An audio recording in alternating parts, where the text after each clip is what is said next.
Hey everybody, welcome back to Goshen Prepping. If the United States goes to war with Iran, which is looking like that by the way, are you ready for blackouts, cyber attacks, terror attacks on American soil? It's a very real possibility. If we go to war, it's a probability. Excellent chance it's going to happen because the thing is, they're already here. Of course they're here and they're watching. And Iran has been threatening this for years anyway. They literally are making no qualms by saying, we want to completely destroy the United States. Take it out. That is their objective. Now imagine if this happens, no power, no fuel, no food, all because of a war that's happening, well, 6,000 miles away. But if the United States gets involved, it's going to be closer than you think. And this, listen, it's what experts are warning about. They're telling us, be ready for this. All right, so here's the thing. You ready? You know what? No politics involved. Who's at fault? We're preppers. That's the important part here. We want to be prepared for all contingencies. So I'm going to go through 5 things that we need to look at and be ready for. Because again, this is a very real possibility, even a probability. First thing in the comments, what do you think? Do you think it's going to happen? Do you think we're going to have an all-out war with Iran? All right, number 1, first, the economic impact and market volatility. By the way, all 5 of these, this is the least impactful one, although this is horrible too. Anytime we have some type of major incident, attack, false flag, any of those things that might happen, stock market goes for a huge downturn. And it's not simply just people losing money in the stock, losing money in their retirement funds, but it causes the entire country to stagnate, inflate, go into a depression. We've seen that before, haven't we? So first, moral of the story is stockpile lots of food and supplies to be ready for this. Have things you could barter. Bartering may not be a thing we come to, but it's always a possibility. Have those things that people want. Number 2, Iran is notorious for this. Cyber attacks and specifically infrastructure disruption. That's what they really focus on. A lot of these countries who don't have a huge income, if you're from different venues, what they'll do is they'll turn to, and they can't afford like super advanced weaponry, they turn to cyber attacks. And they're very good at this. They're constantly trying cyber attacks. And literally, their cyber warfare system is so sophisticated that they may find a way to take down our power grid, our utilities, of course, with blackouts, financial institutions. There are, again, as far as your banks go, that could be bad. Transportation, communication, water treatment, emergency. I mean, the list goes on and on. Emergency services, there's so many things. So what can you do? You can, first off, establish communication with friends with maybe like a ham radio or a CB radio, depending on where they're at. Have a solar generator, backups in case the grid goes down.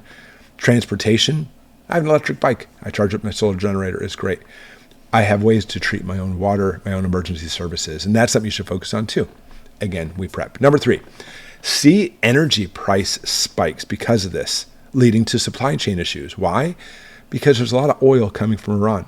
And we may or may not buy oil from Iran. That's not the point.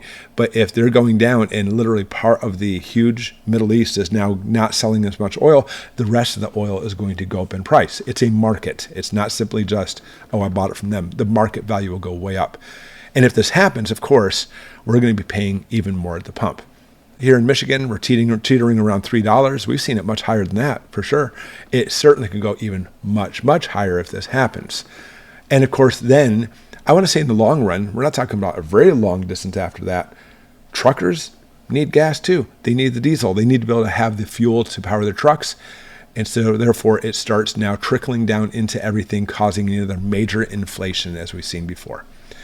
So get some gasoline for your car. Extra gas is always good. Get some kind of treatment for it. I'm actually going to do a video on different types of treatments for your gas if that's something you're interested in. And be ready for having problems as far as energy goes. If you're on propane natural gas, it'll probably go up as well.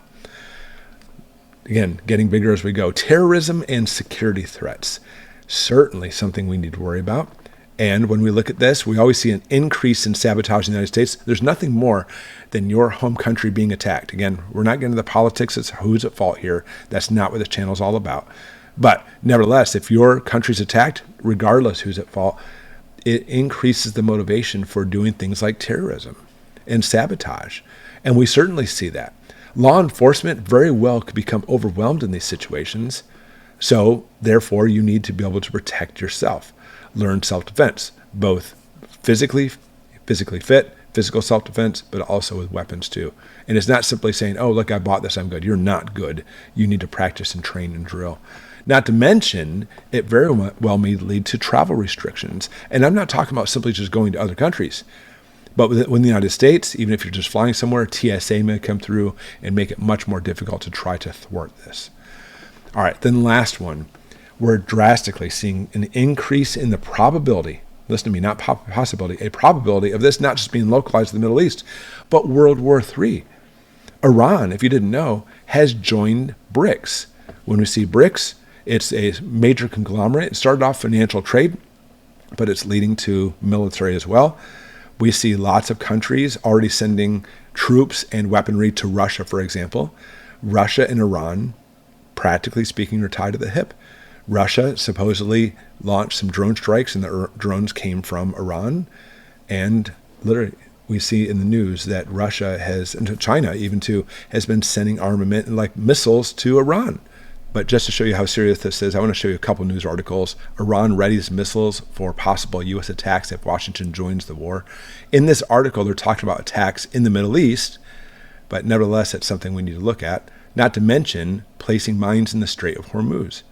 And here we go. China touts weapon capabilities as Iran's defenses collapse. Good old China, all part of BRIC, is helping them out. It's not just a financial conglomerate. And here it is. Russia warns the United States, do not help Israel militarily against Iran. They're all tied. And so one of the last things is this. Think about this. If we go to war with Iran, we're not talking about Israel with Iran, but the United States goes to war, an actual physical conflict, an actual war, not talking about just giving Israel weaponry. Russia said be ready because, you know what, they're going to take the side of Iran. This literally could launch World War III. It's a huge thing. Because I want you to understand this. People say this is fear-mongering. It's not, but listen, this is the biggest moral of the story. If you look at all the pre-attack indicators before World War II, and there was lots of them, everything was heating up. They're like, we're probably going to head for a world war. We see far more pre-attack indicators now for a third world war. Keep that in mind. So think about all the things that might happen, all the ramifications of this. And again, that's why we prep. Be ready, guys, because if it does go to this, for us here in America, we can't afford to just sit back in our lazy boy and watch TV shows. We need to prepare because it's going to get rough right here in America. Hamas sends a warning to the United States over the attack in Iran. And we're not talking about necessarily soldiers in Hamas overseas, but certainly could be sleeper cells in America that we have to deal with. And understand, Iran is not alone in this. Iran does have allies in the Middle East and around the world, and they certainly would team up together to go against the United States. It's not just Russia and China, but others too. So lastly, how Iran could retaliate against the United States.